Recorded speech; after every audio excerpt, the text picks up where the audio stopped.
오늘을 시작으로 거리에 나와서 긴 싸움을 이어가는 국민들에게 힘을 실어드리기 위해 연설도 하고 탄원서도 내고 차량 시위도 하는 이상훈입니다. 5개와 재학생들을 위해 극도로 작용하듯 고대 좀 살려보려고 고대 이름으로 또 마침 자리 마련해준 국민변호인단에서 한 달 활동했습니다만 전 여태 어디 한번 정당 활동한 적 없고 특정 소속도 없고 종교도 없습니다. 딱 하나 제 유일한 소속은 대한민국입니다. 고대 남경규 교수님의 소개 덕분에 우리 공화당 여러분 앞에 섰습니다. 우리 공화당에 대해 가장 흔히 하는 말이 극우, 아스팔트 정당이라고 그러는데 전 절대 그렇게 생각지 않습니다. 여러분은 박근혜 대통령 사기 탄핵 정부부터 결집하여 대한민국 자유민주주의를 수호하는 체제전에서 밀려나 국군이 말미에 다다른 상황에서 최후의 낙동강 방어선을 지키고 있는 체제전의 천전용사, 대한민국 체제전의 군인이다. 전 그렇게 생각합니다. 맞습니다. 여러분이 만약 없었다면 지금처럼 과반의 국민들이 대한민국을 지키기 위해 일어날 전선도 상륙할 자리도 없었습니다. 아직도 우리 공화당을 구구정당이라 폄훼하는 자들은 곧 자유의 최후전선 6.25 낙동강 방어선을 지키던 호국영령들과 천정용사들을 구구라고 말하는 것이나 마찬가지입니다. 맞습니다. 지금 이 자리에서 사법부, 즉 법원의 구성원들인 법관, 판사들에 대한 민낯을 좀 말해보려 합니다.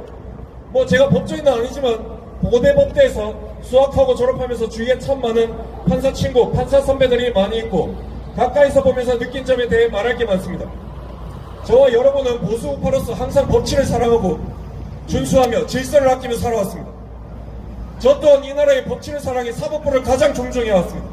사법부의 판단이 곧 이 나라의 법치의 뜻이라 여겨왔습니다. 그들 법원, 법관은 곧 이 나라의 최고 지성이라 생각했습니다. 하지만 아니었습니다.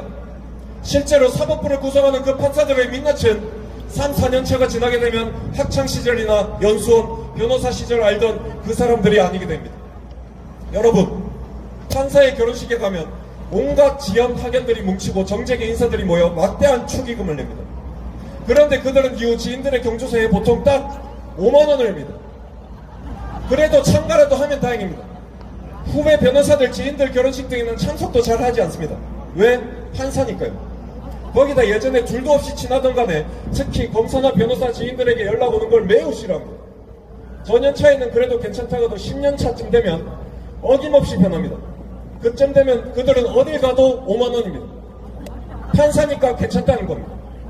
세상으로부터 중립을 지키기 위함이라는 철저한 원칙을 지킨다는 그 명분과 또 대한민국 최고의 직이라는 권위와 명예가 보통 국민들이 열심히 눈치 보고 맞추는 그 도덕과 예의도 무시할 수 있는 권리로 작동합니다. 그래도 남들은 자기들을 찾아주니까요. 이런 유치한 거 말고 좀 거시적으로 보겠습니다. 판사들은 기본적으로 일단 선민의식이 짙게 깔려 있습니다. 판사가 아닌 법조인들은 자기들보다 성적이 좀 낮다고 내려다보는 경향이 있습니다. 검사나 사법경찰, 변호사도 그렇게 보는데 여러분, 우리 보통 국민들을 보는 시선은 과연 어떨까요? 말할 것도 없습니다. 판사가 아닌 그들의 아내도, 와이프도 그렇게 목을 빳빳하게 세우고 다니는데 그 선민의식, 권위의식은 하늘을 찌릅니다. 맞아요. 물론 존경과 명예가 따르죠. 하지만 이젠 자신들의 본분보다 선을 넘었습니다. 정치와 이념, 사상으로부터, 세상으로부터 멀리 지내게 해준 것은 바로 고도의 법리 해석과 판단의 올곧은 중립을 지켜달라고 국민들의 신뢰로 존중으로 보호를 해주는 것인데 이젠 그 보호막이 마치 자기들의 성역으로 생각하고 있습니다. 행정부의 위에 서 있다고 생각하고 입법보다는 자기들의 다음 일터쯤으로 생각하고 있습니다. 또 그 성역 속에서 이제는 자신들이 법 위에 서 있다고 생각을 하거나 아니더라도 실제 행태가 그렇습니다. 거기다 판사들은 본인들이 나라의 몸을 먹고 사는 공직자, 공무원이라고 생각지도 않습니다. 대한민국 공직자 중 가장 높은 몫을 먹는데도 공무원이라고 말하면 심기가 불편해집니다. 심지어 법원 공무원들조차 행정부 공무원과는 결이 다르다고 생각하는 그것이 오늘날의 법원이자 사법부입니다.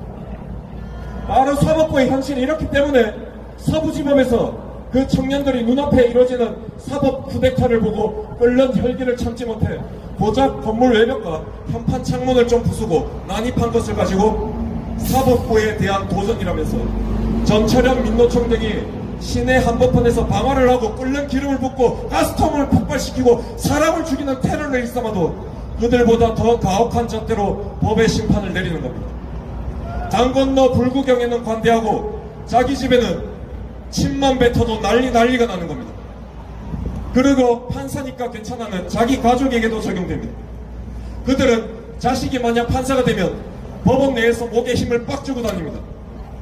자기 공부도 힘들지만 그보다 자식 공부가 더 힘들다는 건 그들도 마찬가지고, 자식들이 법관이나 법조인이 되지 못하면 어떻게든 특권을 누려보려 바로 선관위에다 꽂아 넣는 겁니다.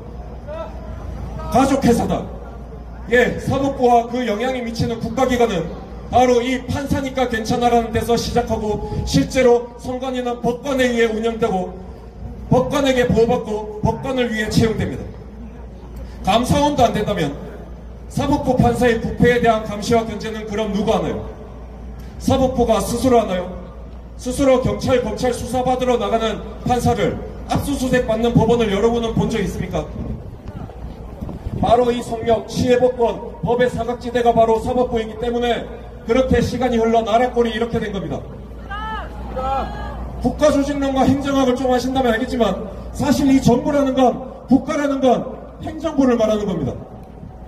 95%는 행정부입니다. 행정부가 곧 여러분 국민이 마주하는 정부이자 국가입니다. 하지만 이 공룡과 같이 거대한 행정부의 폭주나 과도한 권력 행사를 저지하고 견제하기 위해 올바른 행정부를 위해 사법부와 입법부가 존재한다고 해도 과언이 아닙니다. 자전거 주바퀴가 행정부고 옆에 보조바퀴가 바로 입법부와 사법부입니다. 그게 삼권분립입니다. 그런데 지금 대한민국이 어떻습니까? 입법부 거대 야당의 이재명이 마치 수권법을 다루는 히틀러처럼 총통으로 앉아서 2년 반 동안 대통령과 총리와 그 행정부를 마비시키고, 사법부는 여기에서 모든 절차법을 어기고 법을 월권으로 해석하여 대통령을, 국민들을, 국가를 전복시키려고 합니다. 왜 이렇게 됐을까요? 그건 바로 판사들의 국가관과 공직관이 무너졌기 때문입니다. 아까 말했듯이 판사는 결국 나라의 녹을 먹고 사는 공무원입니다. 즉 공동체의 복지와 존립의 이익을 위해 봉사하는 보수를 받는 공동체의 일원일 뿐입니다. 그런데 이들은 성역 안에서 국가관과 역사관과 공직관이 부서진 지 오래입니다. 정치적 중립 의무는 버렸고 자기들의 법리 해석과 법적 판단에 이념이 껴있으니까 헌법재판소는 지금 이 간단한 대통령 탄핵 심판도 자기들의 이념을 사수하기 위해 길어지거나, 서부지법은 내란죄를 법리로서는 도저히 입증도 못할 거면서 쿠데타를 위한 체포 구속영장을 발부하는 겁니다. 법리로는 도저히 성립이 안 되기 때문에 체포 구속 적부심사 기각의 구체적 이유도 적시하지 않는 겁니다. 판사, 그들은 국가관도 흐려지거나 사라진 지 오래입니다. 그들이 대한민국을 위하는 대한민국 판사가 아닌 걸 헌재 재판관들을 보면 알 겁니다. 인민노련 마흔역은 그냥 대한민국 사람이 아닙니다.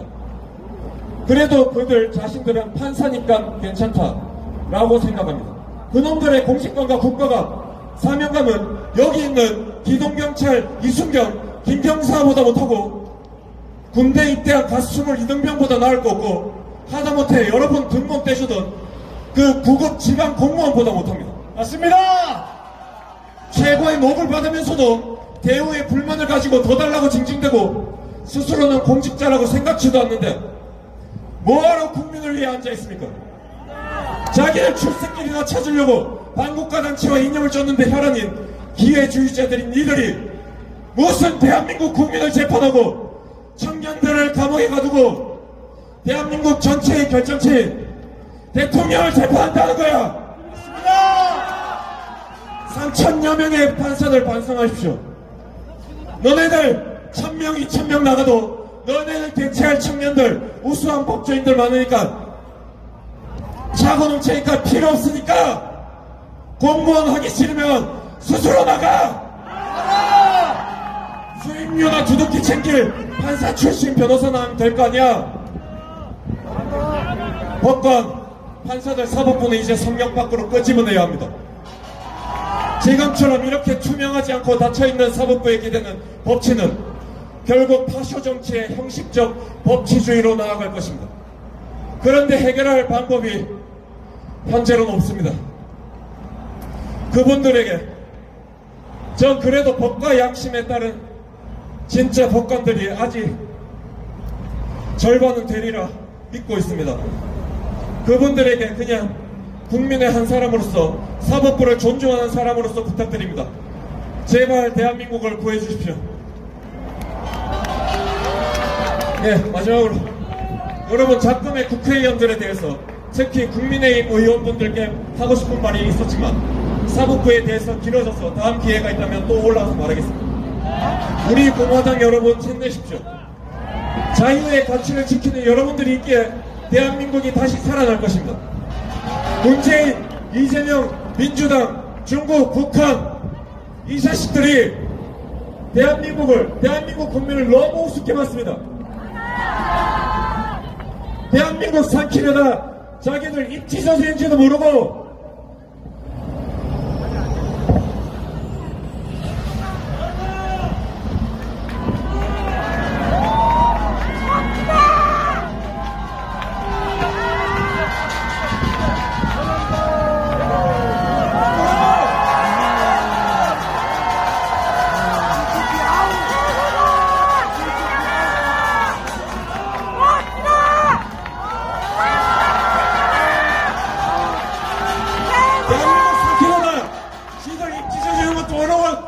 개 난장판을 피워놨습니다. 이 개새끼들이.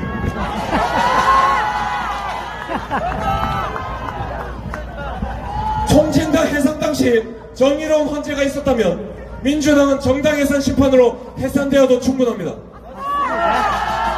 국민을 이기는 정치는 없습니다. 맞습니다.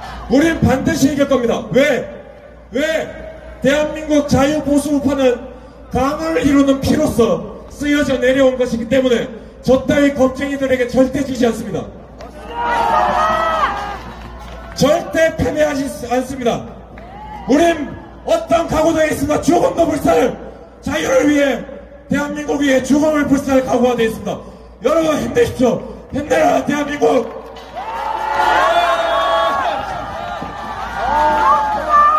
여러분 박수 한 번 더 주시고. 야, 이상훈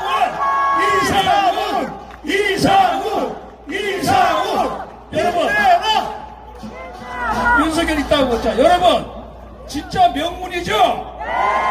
아이고, 조중동 뭐 대기자 새끼들보다 훨씬 진짜 퀄리티가 높은 연세라고 생각하는데 동의하시죠? 야, 이런 사람이 판검사가 돼야 되는데, 그렇죠? 예, 우리 저 이상훈 군은 고대법대 아까 자기소개인데 버처로하고 사회생활 하면서 요즘 국민변호인 돼서 아주 맹활 나가고 있습니다. 오늘 여러분 너무 시원하죠? 이제 앞으로 대한민국의 이끌 리더니까 우리 공화당 또 여러분이 많이 성원 지지해 주시기 바라고, 자주 연단에 서가서 좀 멋진 얘기 좀 해줘요. 예, 다시 한번 박수 부탁드리겠습니다.